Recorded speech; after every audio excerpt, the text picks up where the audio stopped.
Hey guys, what's going on? It's Jay from Sony Alpha Lab, and if you just got the Sony A6600 and you are dreading opening up that manual, then this video is for you. This is a quick start guide. I'm going to show you how to just put the camera together, throw the batteries and the memory card in there, the initial setups when you boot the camera up, and I'm going to go over a couple key features so you know how to use the camera, okay? Just basic operation. You just want to get out there and start shooting, taking photos and video, then this is the video for you.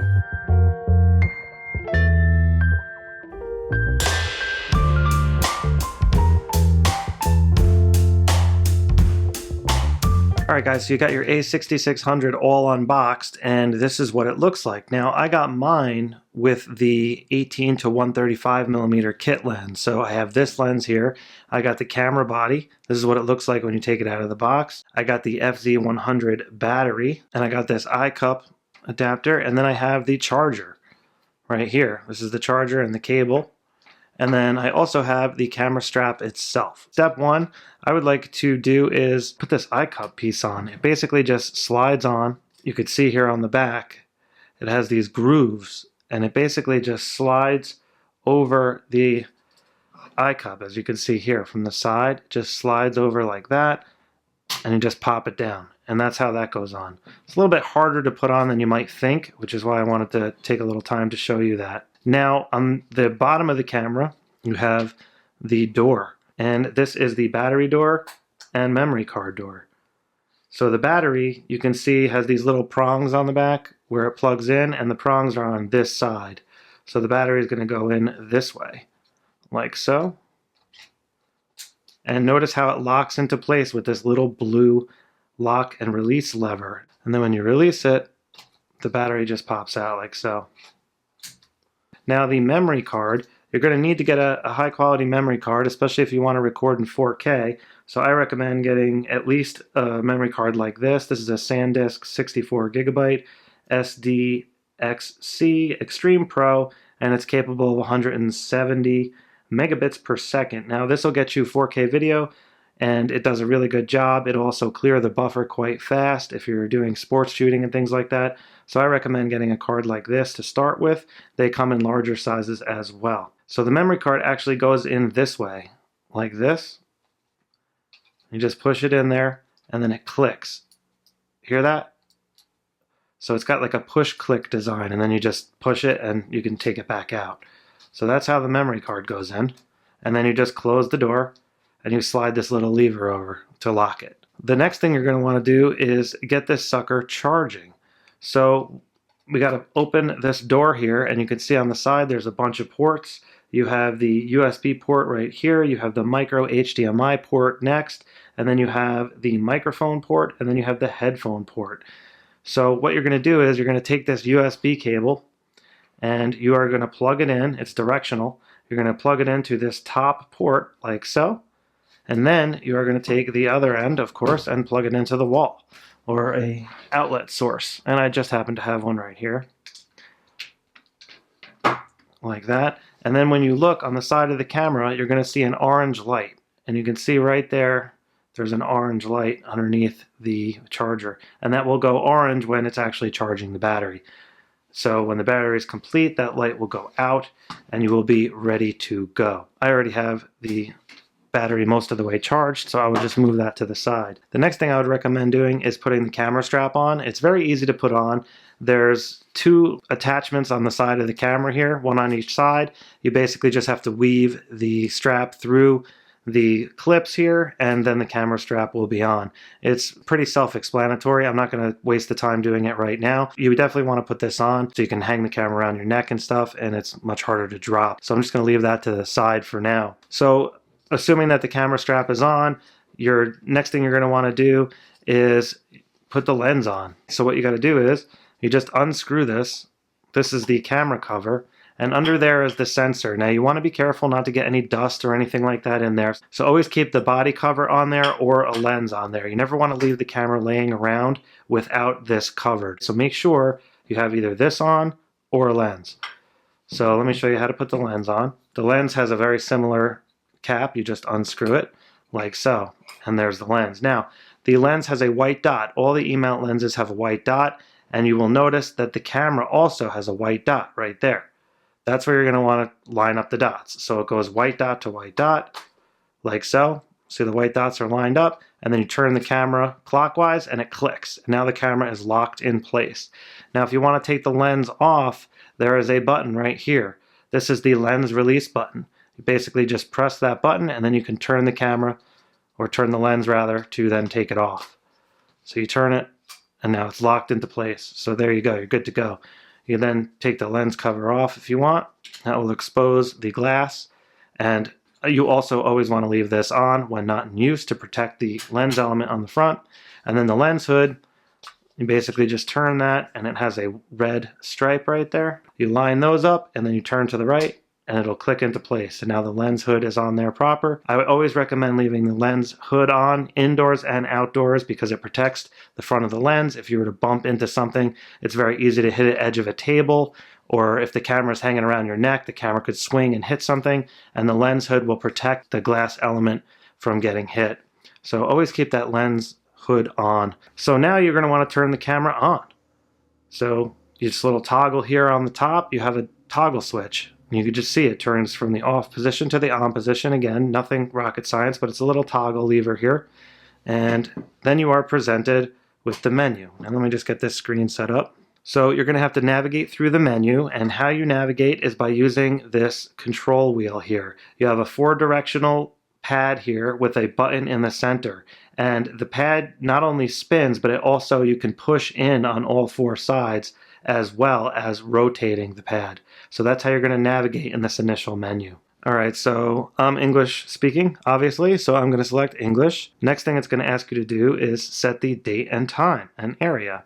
So I live in New York, so I'm going to select the New York, and daylight savings time, I'm going to turn that on. Date and time, let me just check my phone quick. So it's 5:29 p.m. at the time of this recording, so let me set that up. Oh, and the date is December 30th, so I'm just going to go to December, and you can go up or down. So I'm going to go down to the 30th, 2019, 5:29 p.m.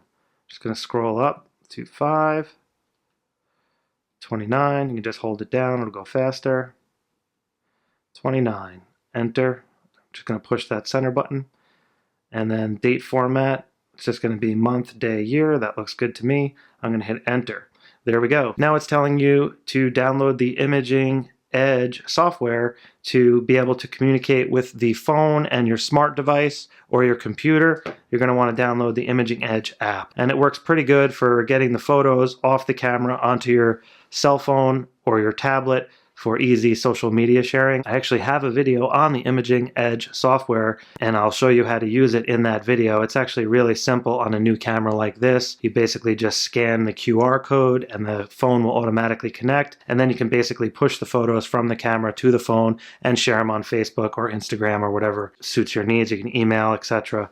And it's just an easy way to get your photos off the camera. They're lower resolution images, but it's still a nice feature, and I actually use it all the time. I find it quite useful. So just click the center button again and hit OK, and now you're presented with what the camera sees. And right now you're looking at my little scene that I have set up on my table here in front of me. So I'm just going to switch the camera. On the top here is what's called the mode dial. And like I said, this video is basically just to get you shooting as quickly as possible. You just got this camera, you just want to get out there and you want to start taking pictures and recording video quickly. So if you've never used a camera before and this is your first camera, I recommend setting it in auto mode. Just set it to the green auto mode and your camera will do all the work for you. At that point, all you have to do is point and shoot. Now to point and shoot, you have to actually hit this button. This is the shutter button on the top. If you press it halfway down, the camera will focus. If you press it all the way, the camera will take a picture. See that? If you just press it all the way, it'll just focus and take the picture in one shot. Or you can focus, turn the camera, it's focusing on different things, take the picture. Alright, now to zoom in, because this is a zoom lens, you just grab the zoom ring and you would zoom in. So now you can see when you zoom in, the picture is obviously changing because I'm zooming in. So for those new to cameras, you might not be aware that that's how this works. So I'm just really making it as beginner oriented as possible. Now that is pretty much it for taking a picture when you first get this camera. Now if you want to record video, turn the mode dial to the video icon. It looks like a little movie clip there on the top of the mode dial. And then you will see audio bars come up. And that's basically just giving you the audio feedback that it's hearing as you're about to hit record. And if you want to start recording video, you just hit this record button right here on the side. You hit that button and it'll start recording video. Like so. And a little record icon will come up here and it'll tell you that it's currently recording video. If you want to look through the viewfinder, you basically just put your eye up to the viewfinder and you will see what looks to be like a little TV in there. And that's the electronic viewfinder. It looks basically the same as what you're seeing on the screen as what you will see when using the viewfinder. And you just put your eye up there and it'll automatically switch to that. And you can use the camera in bright sunny conditions. Using that, it works great. Or if you just prefer to use the viewfinder. Once you take a picture, you want to see that picture. So what you're going to want to do is you're going to want to hit the playback button on the back of the camera, which is this button right here, the little play. You hit that playback button, and now you're in a screen where you can look at your pictures. And you can scroll through and you can see there's a video clip that I took, and here's just a couple of photos that I just took. So if you go to the video clip and you hit this center button on the navigation wheel, that will play the video, as you can see. Now if I scroll, you can navigate through the video, and then if I just hit the playback button again, it'll go back out. Hit the playback button again and it'll bring you back so you can take pictures. So I'm just going to go back into the playback and I want to show you how you can zoom in on an image. Notice here on the back of the camera there's a magnifying glass. So if you hit this button right here, you can zoom in on your image. And then you could navigate around the image using the scroll wheel. And then you could also zoom in and out by turning the scroll wheel. And that's a good way to check your sharpness, make sure the eyes are sharp, for example, in a portrait photo or whatever. So that's pretty much just a crash course. If you want to get up and start using this camera as quickly as possible and you don't want to go through lengthy videos, that'll get you going. So if that's all you wanted to do, then you can check out now. But a couple more features I wanted to show you.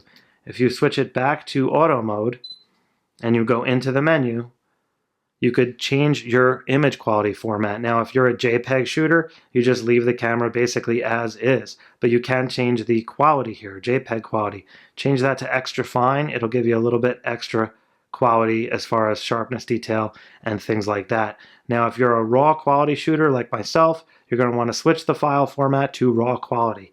And that is right here in the menu on the first screen. So it's camera 1 and it's page 1 of 14.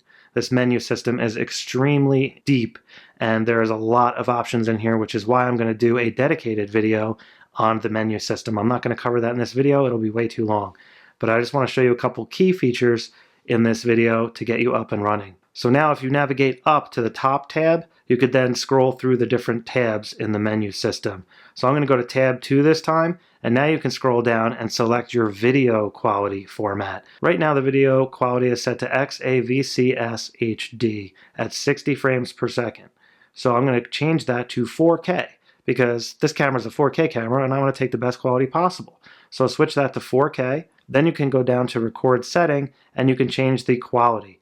I personally prefer to use 24p at 100 megabits per second. That is the best quality. Now if you're seeing 25p here, that is because your camera is a PAL camera, which is a different region. So if you want to change your camera from PAL to NTSC or from NTSC to PAL, you just go in here in the menu. It's in the toolbox area known as Setup 2, and you just click this option here, the NTSC/PAL, and then you can go in there and you can change that option. And this will switch your frame rate from like 25p to 24p, depending on what region you're in.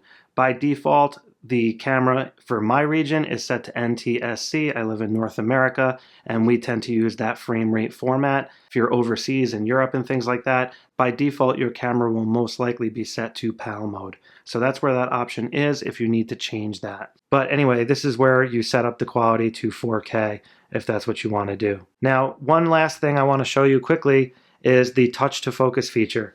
You can basically zoom, you could basically touch on the screen wherever you want, and the camera will then focus on that area. As you can see here, I'm going to touch over here now, and now the camera's focusing there, it's focusing there, and it's focusing there. Now this feature is turned on by default, and it's easy to accidentally touch the screen. And right now, it's only going to focus on that spot. And then you might be wondering, how the heck do I get that off the screen? I don't want that there. There's a little hand up there with an X on the very top of the screen. You see that? It's right here. It's kind of small. You can tap that to turn it off, and now the camera is back to full autofocus mode, so it's using the whole screen, and it will decide on what to focus on. By default, it will focus on human faces as the priority, or subjects that are closest to the camera. That's how the camera chooses what to focus on, just so you know. Whatever's closest to it, and or if there's a human face, it will prioritize that. Now again, if you touch to focus and you want to cancel it, you can also press this center button in the navigation wheel. That will also cancel the touch to focus. So you can hit that little hand with the X, or just press this center button inside this circular navigation wheel. All right, guys, so that is pretty much it for this Sony A6600 quick start guide. And the most important thing you can do right now is to just get out there and start shooting.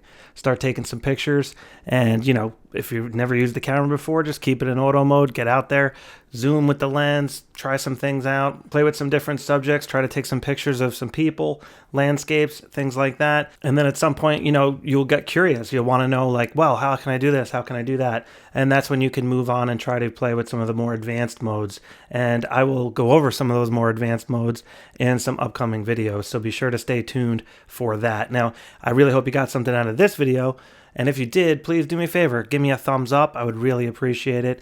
And if you'd like to see future videos on the Sony A6600, for example, be sure to hit that subscribe button and that notification bell next to the subscribe button. And then every time I come out with a new video, you will get an email letting you know, hey, there's a new video out there, and it'll give you a little preview of what's going on. Because like I said, I'm going to be pumping out a lot of videos for the A6600 in the upcoming days and weeks. So if you're one of those people looking for more, then be sure to subscribe. All right, guys, I appreciate the support. And below the video, there is a bunch of links to recommended accessories for the Sony A6600, and also links to my main website, lens guides, things like that. If you're looking for a different lens and you don't know where to start, well, then check out my lens guides. I will catch up with you next time. Thanks again for checking in, and please have a great day. Take care.